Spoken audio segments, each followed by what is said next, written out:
Hello, TBI Clearwater family, TBI community, good yuntif. I wish we were together in person, but we could be together apart. Going to picture that you're all watching services today, relaxing at the beach. We love our Clearwater area beaches. The bustle of Pier 60, the quiet of Fort DeSoto, the natural beauty of Caladesi, the classic beach town feel of Indian Rock, and Messler Alpert family gatherings on Reddington. One of my favorite spots is along the water's edge. Stephanie loves the sunsets. I love the sound of the waves. Toes melting into the sand, crunch of shells, watching the sandpiper bird dance along the shallow waves as they roll in and out. More than ever, I look forward to those beach outings. Floating in the ocean with the sun shining above, dropping my head just below the waterline, ears sunk in the water, eyes looking up. The noise, the clamor of the beach disappears. It doesn't shut off all the sound, it dampens it, nature's headphones. Floating along with that moment of calm as the sounds fade away, I find my vision sharpens, a moment of peace, worries wash away. Sure, you can sit at home with your gadgets, Spotify, and noise-canceling headphones, but nature's music is more powerful. These moments of calm and clarity seem to be harder to find recently, which make them even more important to treasure. Water scenes in movies and books exist metaphorically. A character in a rainstorm presages a bad accident. The downpour occurs and you know something is about to go sideways. Water also possesses the power and the connotations of healing, body and soul. This past week for Tashlik, many symbolically cast their sins into the water. The parting of the Red Sea, Moses in the Nile, Jonah, Mikvah. The use of water abounds in Judaism and any religion, the liquid of life. My grandparents and many of us came to Florida for the sunny weather, the water, drawn to the healing powers of the ocean. In that healing, water represents change, transformation.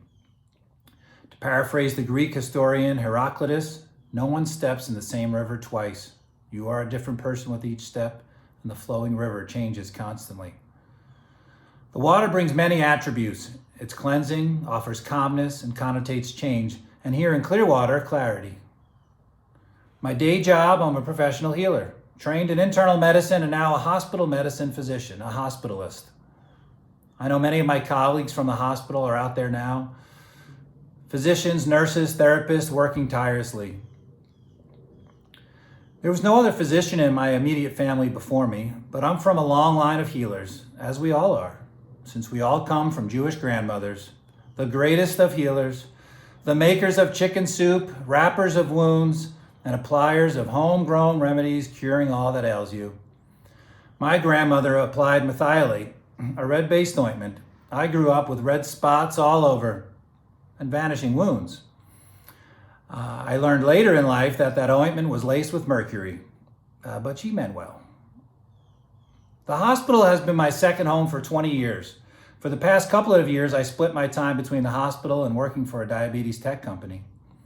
The first hospitals were ancient temples built around natural springs in honor of the god of medicine, the Roman god of medicine. These Asclepian temples rose on hillsides throughout the Greek and Roman empires near healing waters, offering cures to all that journeyed.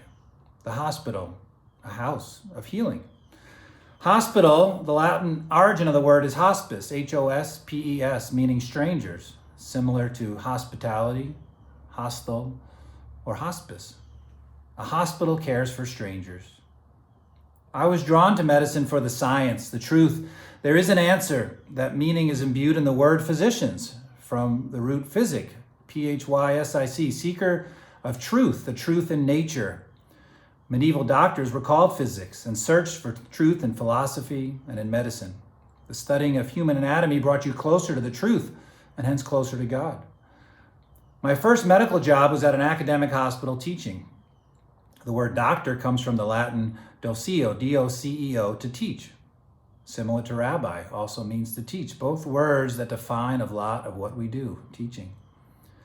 A clinician, another name for a doctor, has the origin of the same words as recline. The root is C-I-L-N-E, cline, bedside. At the bedside. After learning the science, the medicine, and how best to educate, the most essential part of my job is at the bedside.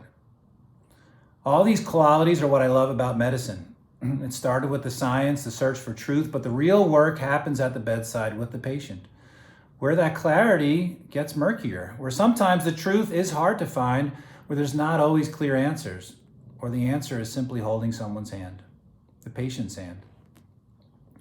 All of us wear that hat of patient at some point. The word patient comes from the Latin patior, P-A-T-I-O-R, to suffer, the one who suffers. Compassion, the Latin roots C-O-M, with, and passion, like patient, to suffer with, patior. I strive to be that doctor suffused with passion, to suffer with the one who suffers. Like the healing power of waters, the calmness, the clarity, the change, all echo in the hallway as I march through the hospital. I need those powers of calmness, clarity, and change with the addition of compassion. Matthew Ricard, in his book Altruism, says, "Compassion without wisdom is blind. Compassion without action is hypocritical." That action at the bedside is singular, one-on-one. Compassion isn't always innate. It requires love and action. Where that compassion has deep power to heal and to help, and it's when it's tied to all of you, to us, and the word community. When we all act together as a family, as a community hospital, as a temple, as Clearwater, Florida, the United States, and the global community. I had the joy of being global each summer from 2010 to 2018. I spent my summers in Italy teaching a course on medicine and compassion. In Italy, I know, the suffering. Thanks for your compassion on that. Yes, lucky me. I bring this up because the course was medicine and compassion, yet centered around the Black Death, the great medieval plague, the great mortality. Where does compassion fit into a plague? We read The Plague by Camus. We visited plague art and architecture around Italy, wherever we went. I worked with college students trying to fathom how a world can regroup when 1 in 3 Europeans died during the greatest period of the Black Death, 1348 to 1351. The birth of public health emerged in Venice during this time in the early 15th century, an area surrounded by water, born out of water, a port in a storm, a trading post, one of the central areas for plague. The bubonic plague was a generational pandemic, recurring regularly every 20 to 30 years until the end of the 19th century. The era of modern public health, cleanliness, antibiotics ended the threat, and the last outbreak in the United States was in San Francisco in 1904. What those millions over those centuries would have given for a treatment, a vaccine. The word quarantine comes from that time in Venice, of boats being docked for 40 days, 40 nights before being allowed ashore. The public health powers to control a community emergency originated then as well. Many followed the edicts.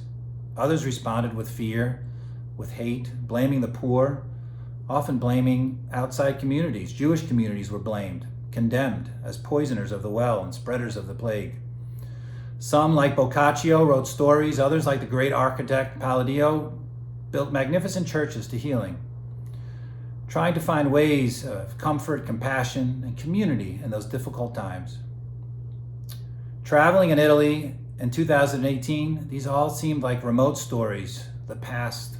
I never imagined to be so near to the present, yet here we are, echoes from those past reverberating loudly today.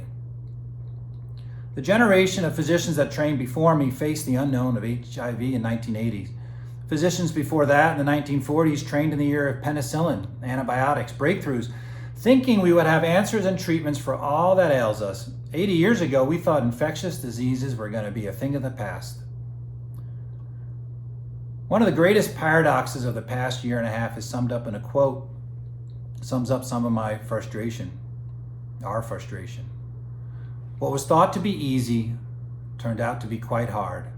What was thought to be hard turned out to be quite easy. Think back to March 2020. A vaccine seemed impossible. That was going to be the hard part. Yet we know HIV has no vaccines. Tuberculosis has no vaccines. The vaccine seemed impossible.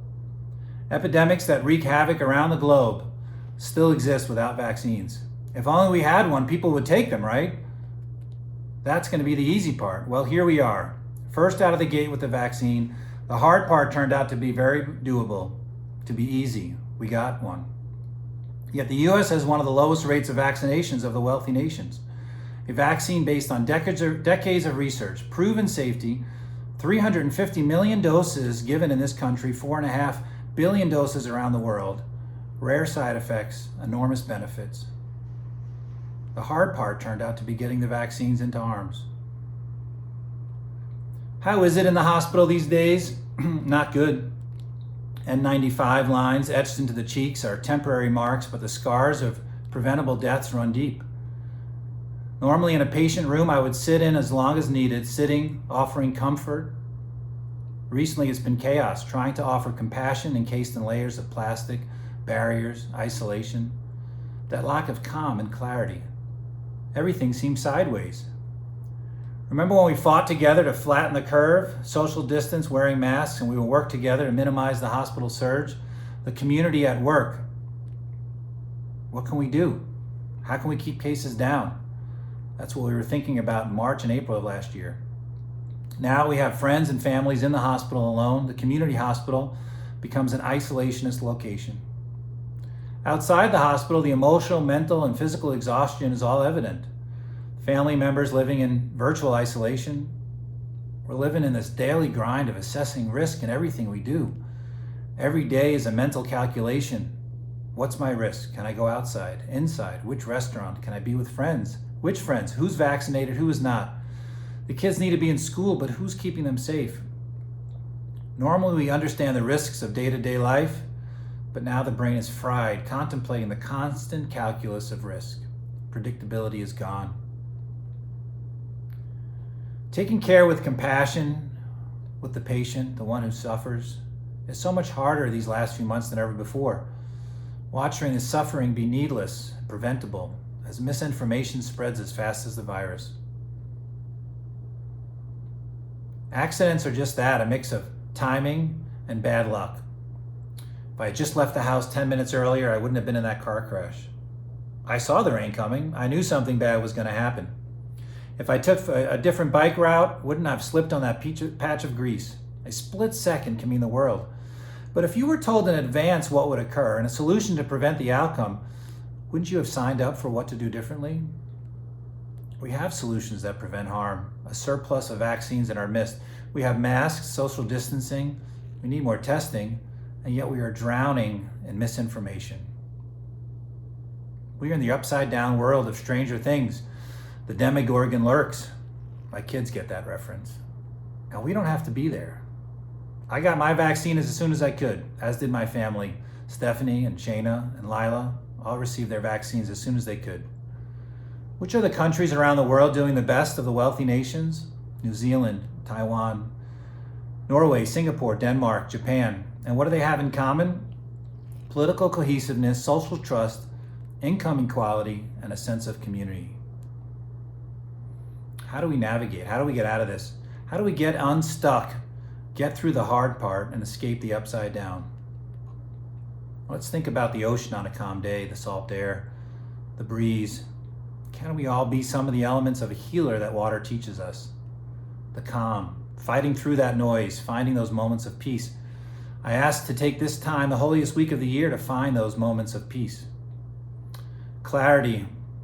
In our pristine, clear water, fight through that misinformation. Seek the truth. Change, be that tidal wave of change. Compassion, layer on that healer innate in our Jewish grandmothers and you. Chicken soup is mostly water and grandma's sweat. Don't tell my grandmother. Community, this is the most important part. What you do in a contagious viral pandemic affects your neighbors, your families, your friends. I think this is the most vital aspect overlooked in a nation raised in rugged individualism. Now more than ever, we need to bend towards community. This is a contagious virus spread through the air. What you do affects others. I say all this to remind us of the work that's to be done. It requires sacrifice, all hands on deck, the community of Clearwater, keeping it local, rallying together. Stephanie, Shayna, Lila, my family, my friends, you will all help get us through the storm.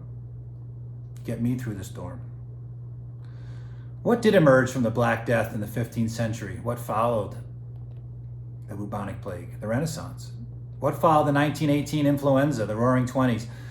Will something new emerge in 2022? Change is coming. Will we emerge stronger, different? Maybe those healing waters will become hurricanes, portending something bad, and we will see continued waves of outbreaks. Yet I'm optimistic that the rain that has come will mean spring is on the way, and a rainbow will be about to bloom, a rebirth, a renaissance. Within clear waters, you'll find the truth, find meaning, rediscover community and compassion. On these high holidays, I navigated you through the 7 C's: clarity, calm, change, community, compassion, caring, and Clearwater.